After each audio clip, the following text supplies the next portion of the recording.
Friends అందరికీ నమస్కారము. ముందుగా ఈ వీడియోని చూసి చిన్న లైక్ చేసి సబ్స్క్రైబ్ చేయండి. తప్పకుండా ఈ ఛానల్ని ఫాలో కండి. ముందుగా వీడియోలోకి వెళ్ళిపోదాం. ప్రసవ మరణాల నిరోధంలో నిర్మల్ జిల్లాకు మొదటి స్థానం. ప్రసవ మరణాల నిరోధంలో నిర్మల్ జిల్లాకు మొదటి స్థానం అయితే ఇవ్వడం జరిగింది. మరి ప్రసవ మరణాల నిరోధంలో నిర్మల్ జిల్లా రాష్ట్రంలోనే మొదటి స్థానం దక్కించుకుంది. ఈ సంవత్సరంలో 6,523 ప్రసవాలు జరగగా 3 మరణాలు సంభవించాయి. రాష్ట్ర వైద్య ఆరోగ్య శాఖ మంత్రి దామోదర్ రాజనరసింహ, జిల్లా ఇన్ఛార్జి మంత్రి జూపల్లి కృష్ణారావు జిల్లా అధికారుల పనితీరును ఎక్స్లో పోస్టు చేసి అభినందించారు. ఈ ఏడాదిలో 1,173 సాధారణ ప్రసవాలు జరిగినవట. 3,113 సిజేరియన్ ఆపరేషన్లు జరిగాయి. 2030 నాటికి జిల్లాను ప్రసవ మరణాల విముక్తి జిల్లాగా చేసేందుకు అమ్మ రక్షిత కార్యక్రమాన్ని రూపొందించినట్టు కలెక్టరు అభినవ్ వివరించడం అయితే జరిగింది.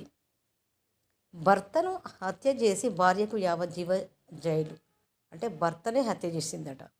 మద్యంలో విషం కలిపినట్టుగా నిర్ధారణ చేయడం జరిగింది. మద్యంలో విషం కలిపి భర్తను హత్య చేసిన కేసులో భార్యకు యావజ్జీవ జైలు శిక్ష మరి విధించడం జరిగింది. ఇది నల్గొండ జిల్లాలో జరిగింది. మరి ₹1,000 జరిమానా విధిస్తూ నల్గొండ న్యాయస్థానం సోమవారం తీర్పు అయితే వెలువరించడం జరిగింది.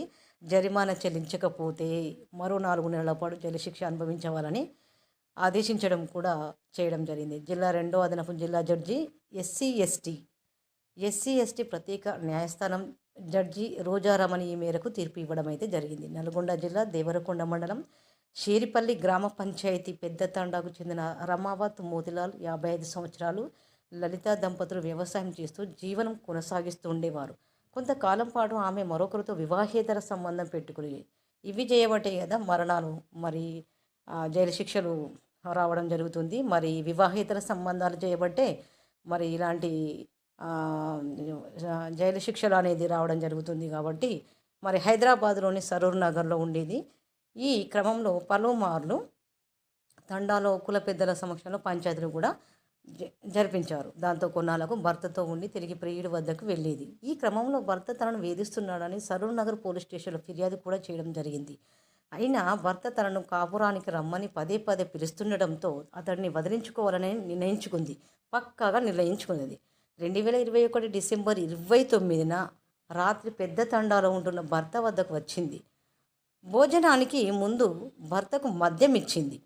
అంటే భోజనానికి ముందు మంచి విందు భోజనం ఇచ్చిందనమాట. భోజనానికి ముందు భర్తకు మద్యం ఇచ్చింది. దాంట్లో అంతకుముందు విషయాన్ని కలిపింది. ఈ విషయం తెలియని మోతిలాలు దాన్ని తాగి నిద్రలోనే